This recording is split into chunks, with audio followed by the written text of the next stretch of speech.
જય હિન્દ દોસ્તો, world in box my ક્લાસમાં હું કૃતાર્થ વાઘેલા આપ સૌને આવકારું છું. દોસ્તો, સરકારે જે નવી ભરતીની જાહેરાત કરેલી છે અને એની પ્રિલિમ પરીક્ષા સીસી મુજબ લેવાવાની છે. આપણને ઘણા સમયથી પ્રશ્ન થતો હતો ભાઈ આ સીસીનો જે સિલેબસ છે એ ક્યારે આવશે, કેમ હશે? તો આખરે સિલેબસ આવી ગયો છે.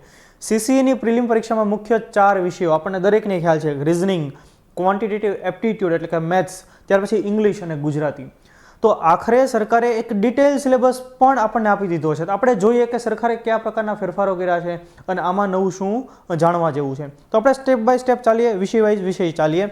તો પહેલો જ વિષય છે રિઝનિંગ એટલે કે તર્કશાસ્ત્ર, જેને આપણે કહેતા હોઈએ છીએ. તો જોઈએ એમાં કયા કયા મુદ્દાઓ છે. તો કે પ્રોબ્લેમ્સ ઓન એજીસ એટલે કે એક પ્રકારે ઉંમર સંબંધિત દાખલાઓ એ તમને પૂછશે. Number 2 Venn diagram.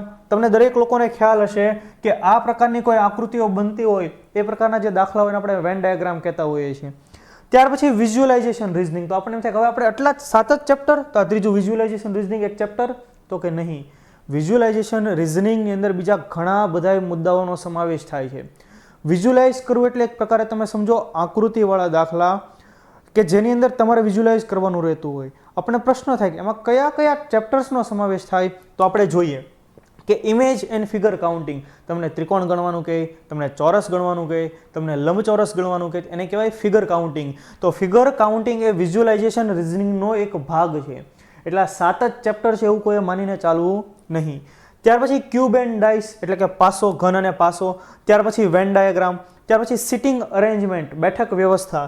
ત્યાર પછી ડિરેક્શન એન્ડ ડિસ્ટન્સ એટલે કે દિશા અને અંતર. તો આ બધું આપણે ભણતા આવ્યા છીએ. તો આને કહેવાય વિઝ્યુઅલાઇઝેશન રીઝનિંગ. તો આ બધા મુદ્દાઓ છે. મતલબ એમણે નામ થોડુંક અલગ આપ્યું છે. આ ચેપ્ટર્સ આપણે ક્લાસમાં પણ ભણતા રહેતા હોય છે અને વર્લ્ડ ઇન બોક્સ માય ક્લાસમાં પણ આ બધા ચેપ્ટર ભણાવવામાં આવેલા છે. ત્યારબાદ આપણે જોઈએ બ્લડ રિલેશન એટલે કે લોહીના સંબંધો. આપણે ભણતા હોઈએ છીએ આ ચેપ્ટર. ત્યાર પછી એને એક મુદ્દો આપ્યો કે ભાઈ એરિથમેટિક રીઝનિંગ. હવે એરિથમેટિક રીઝનિંગ કોને કહેવાય? તો કે એવું રીઝનિંગ કે જેમાં સરવાળા, બાદબાકી, ગુણાકાર, ભાગાકાર એ પ્રકારની ગણતરીથી જવાબ લાવવાનો થતો હોય એને આપણે એરિથમેટિક રીઝનિંગમાં સમાવેશ કરી શકીએ એવા ચેપ્ટર્સનો. તો આપણે જોઈએ એમાં કયા કયા ચેપ્ટર્સ. તો કે પઝલ, ત્યાર પછી એનાલોજી, સિરીઝ એટલે કે શ્રેણી. તો શ્રેણીના 3 પ્રકાર છે, આપણને સૌને ખ્યાલ છે કે એક તો નંબર સિરીઝ, ત્યાર પછી આલ્ફાબેટિકલ સિરીઝ અને ત્યાર પછી મિક્સ્ડ સિરીઝ. આ 3 સિરીઝના અલગ અલગ પ્રકાર, બરાબર. તો એ લોકોએ series, mixed series, number series, ત્યાર પછી ઇનઇક્વાલિટી, ત્યાર પછી કેલેન્ડર, ક્લોક, મિસિંગ નંબર એટલે કે ખૂટતા નંબર, પછી number arrangement, order and ranking અને સ્ટેટમેન્ટ આધારિત દાખલાઓ. તો આ બધા એવા મુદ્દાઓ છે કે આપણે ક્લાસરૂમમાં સામાન્ય રીતે ભણતા હોઈએ છીએ. એટલે આપણે એ લોકોએ જે આપણે ટોપિક આપ્યો છે કે ભાઈ કે એરિથમેટિક રીઝનિંગ એટલે શું હશે, તો ગભરાવાની જરૂર નથી. એવા ટોપિક્સ છે, એવા ચેપ્ટર્સ છે કે જે આપણે ધ્યાને પહેલાં પણ લેતા આવ્યા છીએ અને અત્યારે પણ લેતા હોઈએ છીએ, રાઈટ.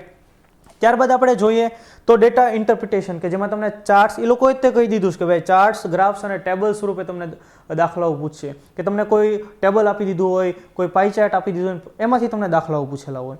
ત્યારબાદ આપણે જોઈએ ડેટા સફિશિયન્સી એટલે કે માહિતીની પર્યાપ્તતા. તમને વિધાનો આપેલા હોય ને પછી એમ કે એક આપેલી માહિતી પર્યાપ્ત છે કે નહીં એ સંબંધિત જે દાખલાઓ હોય આપણે ડેટા સફિશિયન્સી કહેતા હોઈએ, રાઈટ.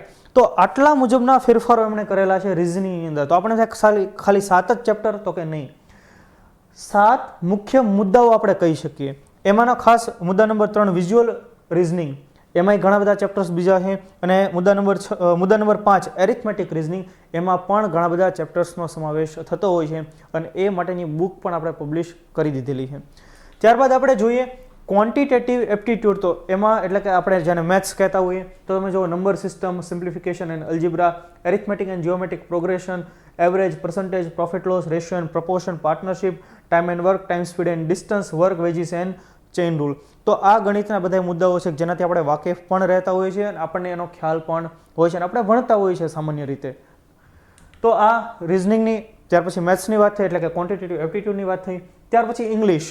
તો ઇંગ્લિશમાં તમે જુઓ tenses and voice, narration, direct ઇનડાયરેક્ટની વાત થાય, use of articles and determiners, adverbs, noun, pronoun, verbs, use of preposition, use of phrasal verbs, transformation of sentence, one word substitution, synonym, antonym, comprehension, ત્યાર પછી jumble words and sentence અને translation from English to Gujarati. તો આ ઇંગ્લિશનો detail syllabus છે. ત્યાર પછી આપણે જોઈએ ગુજરાતી. તો આ બધી વસ્તુ આપણે ભણતા હોઈએ છીએ. રૂઢિપ્રયોગોનો અર્થ અને પ્રયોગ, કહેવતોનો અર્થ, સમાસોનો વિગ્રહ અને તેની ઓળખ, સમાનાર્થી શબ્દો, વિરોધાર્થી શબ્દો, શબ્દ સમૂહ માટે એક શબ્દ, વાક્ય પરિવર્તન, સંધિ જોડો, સંધિ છોડો. ત્યાર પછી જોડણી શુદ્ધિ, લેખન શુદ્ધિ એટલે કે ભાષા શુદ્ધિ, ગદ્ય સમીક્ષા, અર્થગ્રહણ અને ગુજરાતી અંગ્રેજી ભાષાંતર. તો મુખ્યત્વે આ મુજબનો એમણે ડિટેલ સિલેબસ આપેલો છે અને એ મુજબની આપણે એક બુક પણ પબ્લિશ કરી ચૂકેલા છીએ. અને એ સિવાય જો તમારે આખો ડિટેલ સિલેબસ ભણવો હોય, સીસીના 4 વિષય ભણવો હોય, એના માટેનો આપણે કોર્સ પણ ઓનલાઈન અપલોડ કરી દીધેલો છે. અને એ માટેની એપ્લિકેશન છે world inbox my class application, કે જેમાં 23 વિષય, 2472 વિડીયો અને 781 કલાકનું કન્ટેન્ટ તમને જોવા મળશે. તમારે જો ડેમો લેક્ચર્સ વગેરે અટેન્ડ કરવા હોય તો આજે જ ડાઉનલોડ કરો world inbox my class app. તો ફરી પાછા આપણે નેક્સ્ટ સેશનમાં મળશું. ત્યાં સુધી જય હિન્દ, જય ભારત.